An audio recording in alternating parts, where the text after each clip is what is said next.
Europe 1. Le grand direct des médias, Jean-Marc Morandini. Et c'est l'heure de parler de toute l'actu télé avec nos spécialistes télé qui nous ont rejoints. Émilie Lopez, bonjour. Bonjour. Journaliste à Téléstar. François Wyss, journaliste à Télé Loisirs. Bonjour. Et puis Maxime Guény, journaliste à Média Plus. Bonjour également. Beaucoup d'actu du côté des médias. On va commencer avec Touche pas à mon sport qui a commencé lundi sur D8. Entouré de sa bande de chroniqueurs, Estelle Denis revient sur l'actualité sportive du moment. Ça a commencé à plus de 400 000. Ça a baissé le deuxième jour aux alentours de 300 000. Ça remonte un peu hier soir aux alentours de 330 000. Mais la question qu'on se pose est toute simple. Émilie, qu'est-ce que ça vaut ? Moi j'ai beaucoup aimé, j'ai trouvé Estelle Denis excellente dans son rôle, je trouvais qu'elle gérait bien l'équipe. Alors effectivement parfois ils parlent un petit peu tous en même temps, mais il faut le temps aussi que la bande s'habitue les uns aux autres, donc je trouve ça pas mal. Et en plus ce soir visiblement il y aurait Raymond Domenech, donc j'ai super hâte de voir ce que ça va donner. François Wyss. Alors c'est vrai que voir Estelle Denis faire autre chose que commenter les plongeons de Daniel Evenou ou tirer les boules du loto, ça fait plaisir de la voir revenir à ce qu'elle sait faire. C'est une super chef de bande. Par contre je suis plus sceptique sur les chroniqueurs, il y a un peu une verdésite aiguë, c'est-à-dire qu'à peine le générique est fini, tout le monde doit pousser ses coups de gueule, sortir des vannes, et je pense que ça manque un peu de spontanéité. Ils savent ce qu'il faut faire pour se faire remarquer, et ça me déplaît un peu. Vous voulez dire qu'ils forcent un peu trop le trait tous ? Je pense, ils savent que dans les émissions de Cyril Hanouna, dans ce genre d'ambiance de talk, il faut surexister, donc ils forcent un peu le trait. Maxime Guény, vous êtes d'accord ou pas ? Je trouve que c'est encourageant, le sport est évidemment un prétexte pour déconner, et puis cette émission m'a ramené un peu dans les années 90, époque à laquelle où j'étais dans une cour d'école avec une cacophonie totale, la maîtresse ne se faisait pas écouter, mais c'est la première semaine. Mais c'est un compliment ça ? Non, pas d'accord. forcément. Les chroniqueurs doivent se positionner, c'est la première semaine et il faut qu'ils se fassent voir comme un peu sur un terrain de football. Et en règle générale, les gens sont jamais contents. Alors quand vous parlez de sport, dès qu'on parle de 20 minutes de sport, ils sont scandalisés en parlant de foot. Il n'y a rien sur le patinage artistique ou l'haltérophilie. Donc voilà, il y a peut-être un équilibre à faire. Mais Estelle Denis est une excellente journaliste, pas forcément une animatrice de divertissement. D'ailleurs, on l'a vu sur TF1. Non, justement, on l'a pas vu sur TF1. Mais on l'a vu sur D8. Et est-ce que les audiences sont bonnes ? Est-ce que c'est ce que peut attendre D8 ou pas ? Beaucoup plus, parce que quand un inspecteur Barnaby fait entre 300 000 et 400 000 téléspectateurs, et lorsque Estelle Denis fait 300 000 téléspectateurs, donc une émission plus chère à produire, évidemment, il y a des questions qui se posent, mais laissons le temps. François Wyss. Oui, cela dit, il faut se souvenir que Touche pas à mon poste, quand c'est arrivé sur D8, ça faisait 300 000 et disait si on fait 500 000, ce sera merveilleux. Donc ils n'ont pas fait 1,6 million tout de donc, suite. Faut attendre, faut la laisser s'installer. Faut lui laisser un peu de temps. De toute façon, Estelle Denis, elle tablait sur 300 000 et puis ça fait que 3 jours, quoi. Enfin, il faut attendre de voir comment ça s'installe. En 3 jours, elle a réussi à remonter un petit peu là où elle a eu un creux. La bonne nouvelle, il y a eu une petite inquiétude avant-hier quand on a vu que ça avait perdu 100 000 téléspectateurs, mais là ça remonte. Ça remonte à 330, donc c'est plutôt pas mal. Ça veut dire que c'est pas sur une pente descendante et c'est ça qui est important et ça peut se construire de jour en jour. Autre info, le retour des Guignols, ça y est, enfin. Alors.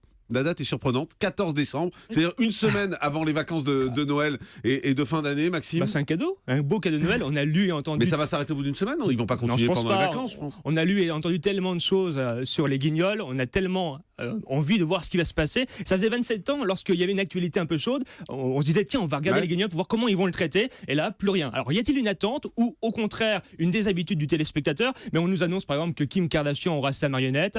Kim Kardashian, c'est vraiment la seule personnalité dont la marionnette en latex sera quand même plus naturelle que la personne en réel. Mais c'est vrai que 6 mois d'attente et de pause, je pense que c'est salvateur pour l'émission en matière d'élan et de dynamique. Je précise parce que je l'ai parodique, ça arrive en codé bien évidemment à partir de 20h50 sur Canal. François, vous trouvez que c'est une bonne date, une bonne idée ? La première nouvelle, c'est que ça revient, très sincèrement, parce qu'il y a plusieurs semaines, on s'est demandé si finalement ils n'allaient pas le trapper tout court en disant ça revient plus. De toute façon, ce sera plus la même émission, faut pas se leurrer, ça n'a de Guignol que le nom. Il y aura moins de politique. Pour ce que je sais, ils vont réhabiliter une marionnette qui est celle de Jacques Chirac, donc comme prise avec l'actualité, on fait pas mieux quand même. Effectivement, ce sera autre chose. Moi, je demande à voir ce que ça va donner, ces marionnettes étrangères. Ce sera plus l'esprit chansonnier. Jusqu'à présent, on était un peu comme dans les imitateurs de radio le matin, c'était un peu chansonnier sur la politique. Là, on va être sur le showbiz et l'international. C'est plus la même chose. Il n'y a aucun d'entre vous qui fait la remarque sur la date. Enfin, moi, je trouve la date hallucinante. Oui, mais comme c'est plus de la politique, qui est la trêve des confiseurs derrière ou qui est plus d'actualité, ils s'en fichent puisqu'ils vont plus être dans l'actualité. Et c'est plus les mêmes auteurs aussi, il faut le préciser. Donc on attend aussi de voir ce que ça donne. Mais effectivement, 14 décembre, c'est n'importe quoi. Fallait attendre janvier. Bah oui. Voilà, c'est juste vous l'attendiez là, il n'est pas là, et en fait maintenant il est là, et en fait il s'en va. Voilà.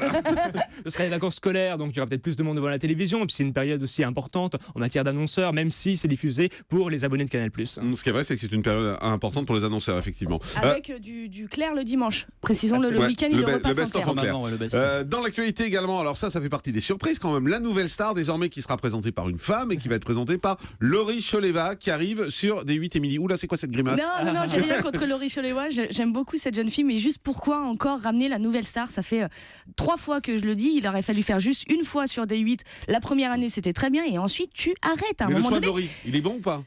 Bah, elle est pas mal, mais c'est un cadeau empoisonné qu'ils lui font parce que l'émission, de toute façon, elle est en perte d'audience, elle n'a plus aucun intérêt. Les candidats, on s'en souvient pas, ni des gagnants, ni rien.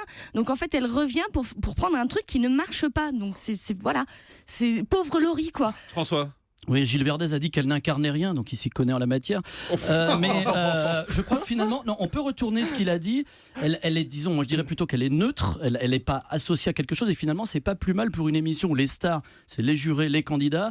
Si elle passe bien les places, ça peut peut-être le faire, mais je rejoins quand même Émilie, l'émission est un peu en bout de piste et c'est plutôt un cadeau empoisonné qu'on lui fait. Maxime? Laurie Choléwa, c'est un peu la globe trotteuse de la télévision, elle a fait toutes les chaînes, à part peut-être TV8 Mont-Blanc, mais c'est vrai que depuis 10 ans, c'est la nouvelle Vous êtes star très de en forme l'émission. aujourd'hui, Oui, Maxime, je mangeais du lion, que voulez-vous. je vois. Mais son nom ne va pas forcément attirer les téléspectateurs, on vient évidemment pour le jury et la nouvelle Joe Star, évidemment, on est là pour voir un peu si Cash rime avec Clash avec lui, et de toute façon... Mais ça peut marcher ou pas? Mais moi, je vais vous faire une révélation. J'ai plus de facilité à dire le nom du prix Nobel de physique-chimie 2010 que de donner les 3 derniers gagnants de Nouvelle Star. C'était qui? Sophie Tite, voyons. C'était Sophie Tite. Constantin, c'est un russe, Nosklakov. Et la carrière de Sophie Tite, quand même, c'est énorme. Effectivement. Allez, dans l'actualité également, il a annoncé ici même son nouveau jeu, Benjamin Castaldi, qu'il nous a décrit. Alors, le titre est naze, Super Million Question. Mais il paraît qu'il faut le dire en anglais, donc Super Million Question. Voilà, mais on espère en tout cas que ça va marcher. Ça arrive en prime time le vendredi 18 décembre sur Énergie 12. Vous y croyez, Émilie? Pas du tout, mais pas du tout. Pour moi, Benjamin Castaldi n'est pas un animateur de jeu. Il faut qu'il se mette ça dans la tête. Non, regardez tous les jeux qu'il a fait, il n'a pas marché. La roue de la fortune, ça n'a pas marché. The Winner is, ça n'a pas marché. L'Académie des Neufs, ça n'a pas marché. Le problème, quand tu es un animateur de jeu, c'est qu'il faut que tu te mettes au service de ton jeu.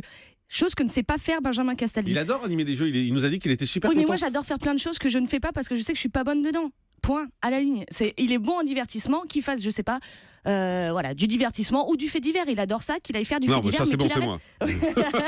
C'est le seul truc qui est encore diffusé à moi sur Énergie 12. François Wyss. Moi, ce que je comprends pas, c'est qu'habituellement, un jeu, on le rôde en quotidienne, les gens découvrent la mécanique, puis après, on lui donne des primes événementiels. Là, on démarre sur une émission événementielle, il faut que les gens, à la fois, ils découvrent la mécanique, ils découvrent comment ça marche, et en plus, c'est sur Énergie 12, un vendredi soir, face à Danse avec les stars, puisque Danse avec les stars sera un vendredi cette semaine-là pour cause de Miss France. Ça me paraît quand même un alignement des planètes très compliqué. Et en même temps, il y a 1 million à gagner, donc c'est compliqué de le mettre à 19h. Il y a 1 million à gagner. Si on regarde bien la mécanique en détail, les gens misent, gagnent ou perdent. Finalement, le million, c'est un peu théorique. Cet argument qui, soi-disant, doit faire venir du monde, je pense que quand même, ça suffira pas pour faire l'affaire. Fonctionne aujourd'hui sur Énergie 12. Très concrètement, parmi toutes les nouveautés qui ont été lancées à l'antenne, citez-moi ce qui reste à l'antenne. Même le mardi soir, on n'a plus rien. C'est vrai. Je confirme. Il y a eu une mission plus-value. Faites-moi mal. Il y a eu une mission plus-value. Ça n'a pas trop fonctionné. On laisse les choses arriver, évidemment. Après, c'est vrai qu'il n'y a aucune plus-value dans cette émission. Benjamin Castaldi est venu présenter le concept de l'émission. Je l'ai trouvé un peu compliqué dans la mécanique. On a reçu le communiqué. Voilà, on comprend un peu mieux. Mais voilà, il y a la nouveauté, il y a la témérité pour pouvoir prouver mais les la chaîne choses. ose quand même. Elle ose mettre des trucs à l'antenne quand même. Elle ose mettre des choses à l'antenne. Elle ose les retirer aussi parfois, mais elle ose les mettre à Je suis l'antenne d'accord aussi. avec vous, voilà. Et elle les programme mal. Elle les programme mal. C'est-à-dire que là, tu sais très bien que le vendredi, il va y avoir Danse avec les stars. Pourquoi tu balances le jeu le vendredi face à Danse avec les stars? Ils ont fait ça sur tous leurs programmes. Ils ont flingué tout seuls tous leurs programmes. Mission plus-value dont parlait Maxime, c'est l'émission de Valérie Damido sur Énergie 12 qui est diffusée le vendredi soir aussi. C'est une erreur le vendredi soir? Mais bien évidemment, en face, il y a Touche pas à mon poste. En face, il y a De Chavannes. Le spécial de Touche pas à mon poste, oui. Ouais, la spéciale de Touche pas à mon poste qui a surcartonné. Il y a De Chavannes sur TF1. À un moment donné, il faut réfléchir 2 secondes quand tu programmes tes nouveautés. Tu mets pas ça un vendredi Maxime. soir en prime face à Touche pas à mon poste. Alors Valérie Damido est toujours aussi dynamique et vraiment excellente dans ce domaine, mais très sincèrement, à Énergie 12, c'est pas les maisons qu'il faut rénover, c'est la grille de programme. Il faut vraiment aller travailler un peu plus en profondeur, pas toute la grille évidemment, mais avoir une identification qui puisse fonctionner. Eh ben, je les vois à 14h si je suis pas viré avec ça. François Wyss. Oui, moi j'aime beaucoup Valérie Damido, mais je pense justement qu'on l'a mal utilisé dans cette émission, même si c'est du second degré, le côté mauvaise foi, ronchon, pas sympa compétition, elle c'est un peu la chef. Elle c'est la chef scout, oui, mais on l'utilise pas pour ce qui fait que les gens aiment Valérie Damido, qui est ce côté positif et un peu chef scout. Là c'est un peu le côté on se tire la bourre, et en plus j'ai pas compris le concept, il y a de l'immobilier, de la déco, de Joe Star. Je t'expliquerai après. Ouais, non, mais le concept est assez simple. Non, honnêtement, elle rénove une maison qu'il faut vendre. Oui, mais en même temps, il y a un jeu, il y a de l'immobilier, il y a du machin, il y a un peu de plaza, d'Amido, je comprends rien. Bon, d'accord, allez, ça c'est fait. On fait une pause, on se retrouve dans un instant pour Faites le Terre. Restez avec nous, faites les terres surtout.